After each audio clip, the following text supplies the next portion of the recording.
نحمدہ ونصلی علی رسولہ الکریم اما بعد اعوذ باللہ من الشیطان الرجیم بسم اللہ الرحمن الرحیم ربی اشرح لی صدری ویسر لی امری واحلل عقدۃ من لسانی یفقہوا قولی۔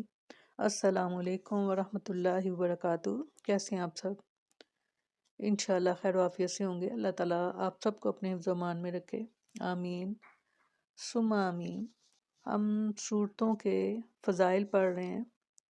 آج جو صورت ہے وہ ہے سورہ اخلاص۔ اس کی فضیلت کے بارے میں آپ صلی اللہ علیہ وسلم نے کیا فرمایا؟ ابو سعید خدری رضی اللہ عنہ نے ایک دوسرے صحابی یعنی قتادہ بن نعمان رضی اللہ عنہ یعنی اپنے بھائی ماں جائے بھائی کو دیکھا کہ وہ رات کو سورہ قل هو اللہ احد بار بار پڑھ رہے ہیں۔ صبح ہوئی تو وہ صحابی ابو سعید یعنی رضی اللہ عنہ رسول اللہ صلی اللہ علیہ وسلم کی خدمت میں حاضر ہوئے اور حضرت صلی اللہ علیہ وسلم سے اس کا ذکر کیا۔ گویا انہوں نے سمجھا کہ اس میں کوئی بڑا ثواب نہ ہوگا۔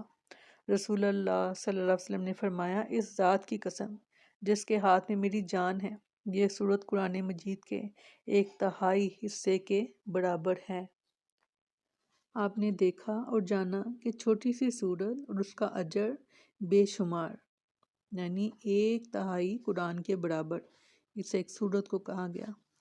تو کیا ہم اس سے بھی عاجز ہیں کہ ہم اس کو اپنی زندگیوں میں شامل کریں؟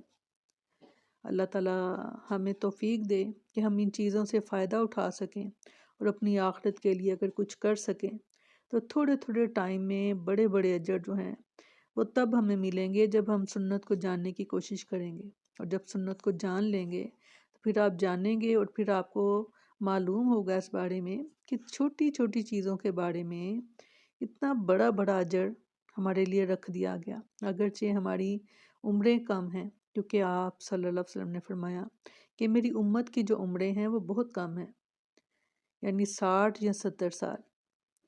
تو اس چھوٹی سی عمر میں، یہ تھوڑی سی عمر میں چھوٹے چھوٹے کاموں کے لیے بہت بڑے بڑے اجر جو ہیں اللہ تعالیٰ نے ہمارے لیے رکھے۔ اگر ہم اس پر عمل کریں تو ابو سعید خدری رضی اللہ عنہ نے ہی بیان کیا ہے کہ نبی کریم صلی اللہ علیہ وسلم نے اپنے صحابہ سے فرمایا، کیا تم میں سے کسی کے لیے یہ ممکن نہیں کہ قرآن کا 1/3 حصہ ایک رات میں پڑھا کرے؟ صحابہ کو یہ عمل بڑا مشکل معلوم ہوا اور انہوں نے عرض کیا، یا رسول اللہ، ہم میں سے کون اس کی طاقت رکھتا ہے؟